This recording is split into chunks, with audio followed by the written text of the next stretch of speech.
আমন্ত্রণ দীপ্ত সংবাদে আপনাদের সাথে আছি আমি ইয়াসমিন সুমনা। শ্রদ্ধা ও ভালোবাসায় বিশ্বকবি রবীন্দ্রনাথ ঠাকুরকে স্মরণ করলেন স্থানীয় সরকার, পল্লী উন্নয়ন ও সমবায় মন্ত্রী মির্জা ফখরুল ইসলাম আলমগীর। রবীন্দ্রনাথের জন্মবার্ষিকীতে মন্ত্রী বলেন যে মানবতা ও অসাম্প্রদায়িকতার কথা সাহিত্যের মধ্য দিয়ে বলে গেছেন, তার সঠিক মর্মার্থ বুঝে জীবনকে সাজাতে হবে। সকালে নওগাঁর পতিশ্বরে রবীন্দ্রনাথ ঠাকুরের জন্মবার্ষিকীর আলোচনা সভায় অংশ নিয়ে মির্জা ফখরুল এসব কথা বলেন। আরও উপস্থিত ছিলেন ভূমিমন্ত্রী মিজানুর রহমান মিনু, সংস্কৃতি প্রতিমন্ত্রী আলী নেওয়াজ মাহমুদ খৈয়ম, জাতীয় সংসদের হুইপ রুহুল কুদ্দুস তালুকদার দুলু সহ আরও অনেকে। পরে ঢাকা ও স্থানীয় শিল্পীরা আবৃত্তি, গান, নৃত্য পরিবেশন করেন।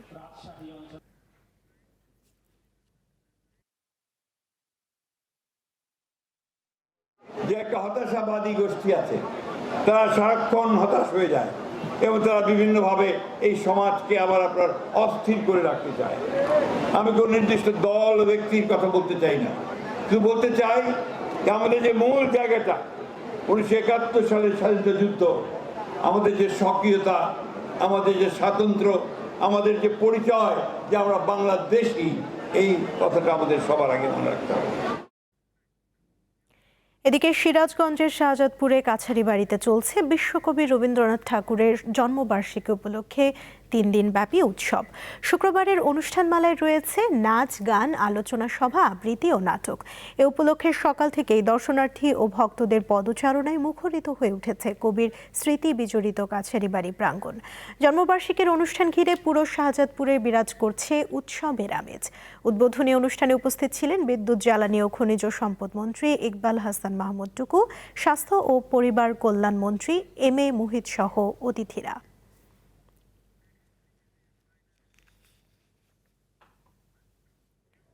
অপরিশোধিত তেল নিশ্চিত হওয়ায় 3 সপ্তাহের বেশি সময় বন্ধ থাকার পর পুরোপুরি সচল হয়েছে রাষ্ট্রায়ত্ত তেল শোধনাগার প্রতিষ্ঠান চট্টগ্রামের ইস্টার্ন রিফাইনারি।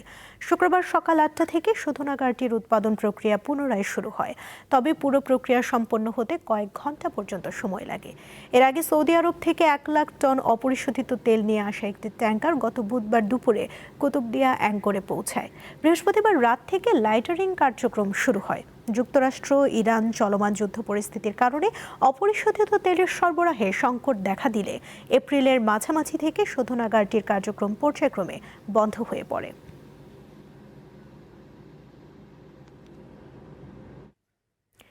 রাজধানীতে প্রথমবারের মতো 2 দিন ব্যাপী বাংলাদেশ জার্নালিজম কনফারেন্স শুরু হয়েছে। এতে যুক্তরাষ্ট্র, যুক্তরাজ্য, কানাডা ও পর্তুগাল সহ অন্তত 10টি দেশের প্রায় 550 সাংবাদিক ও গণমাধ্যম বিশেষজ্ঞ অংশ নিচ্ছেন। Media research development initiative MRDI এর 25 বছর পূর্তি উপলক্ষে এই সম্মেলনের আয়োজন করা হয়েছে। এতে 12টি সেশনে দেশি বিদেশি 20 জন বিশেষজ্ঞ অনুসন্ধানী সাংবাদিকতা সহ গণমাধ্যমের সমস্যা ও তা থেকে উত্তরণ এবং জবাবদিহির বিষয়ে আলোচনা করবেন। সম্মেলনে 61 জন সাংবাদিক ফেলোশিপ অর্জনকারীরা তাদের সংবাদের ধারণা তুলে ধরবেন। উদ্বোধনী পর্বে বক্তারা গণতান্ত্রিক অগ্রযাত্রায় গণমাধ্যমের ভূমিকা, জবাবদিহিতা, সুশাসন এবং গণমাধ্যম কর্মীদের ঝুঁকি এবং নিরাপত্তা নিয়ে আলোচনা করেন। সম্মেলনে এসব বিষয় নিয়ে আলোচনার মাধ্যমে পেশাগত উন্নয়ন ঘটবে বলে আশা প্রকাশ করেন তারা।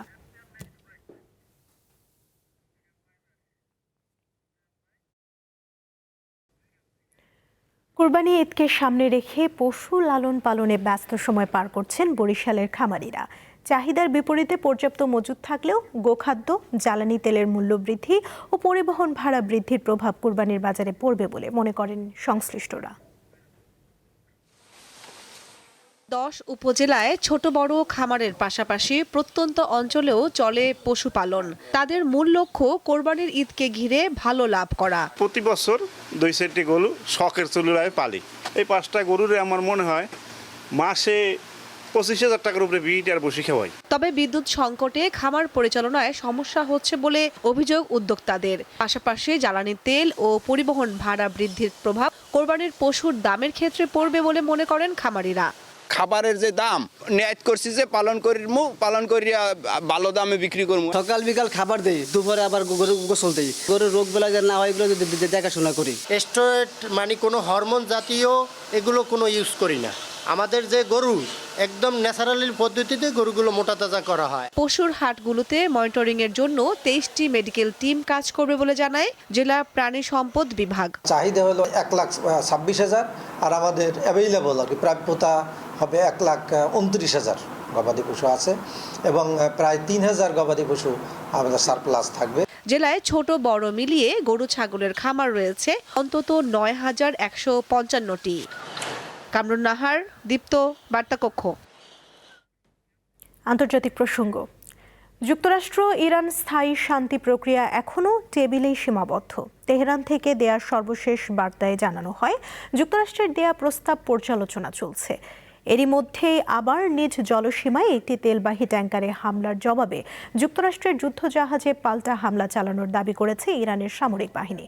বার্তা সংস্থা রয়টার্স জানায়, আঞ্চলিক কিছু দেশের সহযোগিতায় ইরানের বেশ কিছু বেসামরিক এলাকায় যুক্তরাষ্ট্র বিমান হামলা চালিয়েছে। কেশম দ্বীপ, বন্দর আব্বাস, মিনাব শহর ও দেশটির হরমুজগান প্রদেশের সিরিক শহরে হামলা চালানোর অভিযোগ ইরানের।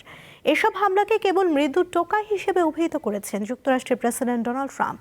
তবে ট্রাম্প দাবি করেন যুদ্ধবিরতি এখনও বহাল রয়েছে। এবিসি নিউজকে দেয়া এক সাক্ষাৎকারে তিনি এসব মন্তব্য করেন।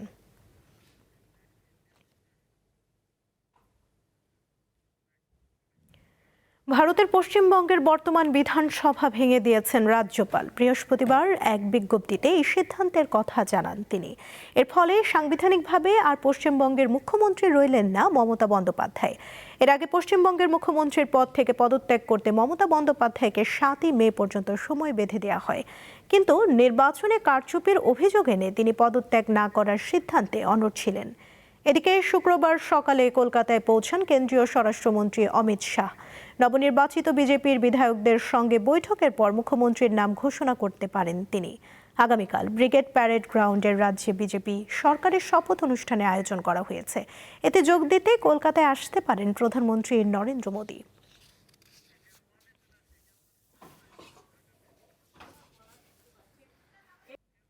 এই ছিল এখনকার মতো। পরবর্তী সংবাদ বিকেল 5টায় দেখার আমন্ত্রণ রইল। এছাড়া আরও তথ্য পেতে যুক্ত থাকুন দীপ্ত ডিজিটাল প্ল্যাটফর্মের সাথে। ধন্যবাদ সবাইকে।